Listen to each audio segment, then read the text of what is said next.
वो चाहता है इंडिया को प्रोवोक करे कि हिंदुस्तान जो है एक ऑल आउट वॉर करे। उसको ये नहीं पता कि हिंदुस्तानी जो है हम वो चाणक्य नीति के साथ चल रहे हैं। डेस्परेशन नजर आ रही है पाकिस्तान की तरफ से।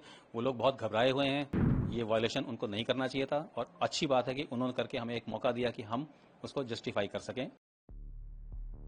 1-2 मई 2025 की रात को पाकिस्तानी सेना ने नियंत्रण रेखा के पार जम्मू कश्मीर के कुपवाड़ा, बारामूला, पुंछ, नौशेरा और अखनूर क्षेत्रों में बिना उकसावे के छोटे हथियारों से गोलीबारी की।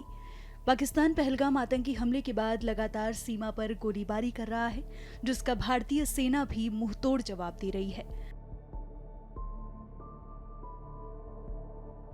इस बार भी भारतीय सेना के जवानों ने संयमित और उचित तरीके से जवाब दिया है, लेकिन आने वाले दिनों में पाकिस्तान को इन हरकतों का खामियाजा भुगतना पड़ सकता है।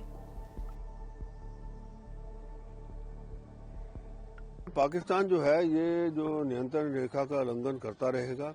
इसके दो मसले होते हैं। एक तो ये इन्फिल्ट्रेशन अटेम्प्ट करा रहा होता है और दूसरा अब वो चाहता है इंडिया को प्रोवोक करे कि हिंदुस्तान जो है एक ऑल आउट वॉर करे।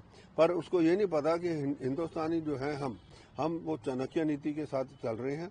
हमने जो कदम उठाए हैं, जैसे कि इंडस वाटर ट्रीटी का अबेंस में रखना, बाकी जो डिप्लोमेटिक स्टेप्स रखे हैं, साथ में जितने पाकिस्तानी यहाँ पे थे, चाहे वो लॉन्ग टर्म वीजा था, शॉर्ट टर्म वीजा था, उन सबको कहा जी आप जाइए वापस। जिसके अंदर अब पता लगा है कि देखिए आप कितने लोग हैं ऐसे जो 40-40 साल से औरतें रह रही हैं यहाँ पे, शादी उन्होंने पाकिस्तान में की है, बच्चे उनके पाकिस्तानी है, पर कहाँ पढ़ रहे हैं, कहाँ पे है, हिंदुस्तान के अंदर पढ़, और सारे बेनिफिट जो हैं, चाहे वो लाडली बेटी का है, चाहे दूसरा ये वो ले रहे हैं।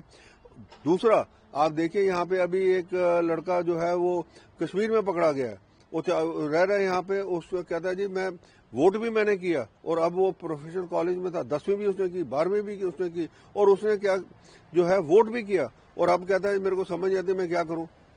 और एक जो है फारूक अब्दुल्ला गवर्नमेंट के टाइम का जो है आदमी, पाकिस्तानी आदमी, वो JNK पुलिस में रिक्रूट हो गया है।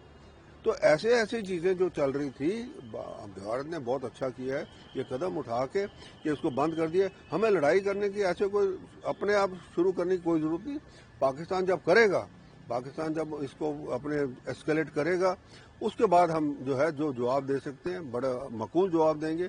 और अगर हमने फर्स्ट स्ट्राइक करनी भी है तो हम उस हिसाब से देखेंगे कहाँ हमारा टाइम है, कहाँ हमारी जगह है, कहाँ हमने कितना फोर्स इस्तेमाल करना है, ताकि हम एक, और ये जो है पाकिस्तान के लिए एक निर्णायक लड़ाई होगी, पाकिस्तान का जो है खात्मा ही होगा। डेफिनेटली ये डेस्परेशन नजर आ रही है पाकिस्तान की तरफ से। वो लोग बहुत घबराए हुए हैं। उनको समझ नहीं आ रहा कि कहाँ पे क्या एक्शन लेना चाहिए क्या नहीं। अगर आप उनके देखें, जितने भी एयर एसेट्स हैं, एयर डिफेंस एसेट्स हैं, वो कराची की तरफ मूव कर गए हैं। तो वो एक तरह से एक्सपेक्ट कर रहे हैं कि लाइन ऑफ कंट्रोल के अलावा IB के अंदर भी कोई एक्शन की संभावना से वो एक्सपेक्ट कर रहे हैं। तो डेफिनेटली इनकी तरफ से एक डेस्परेशन अटैक है और ये वायलेशन उनको नहीं करना चाहिए था। और अच्छी बात है कि उन्होंने करके हमें एक मौका दिया कि हम उसको जस्टिफाई कर सकें फायर बैक करके।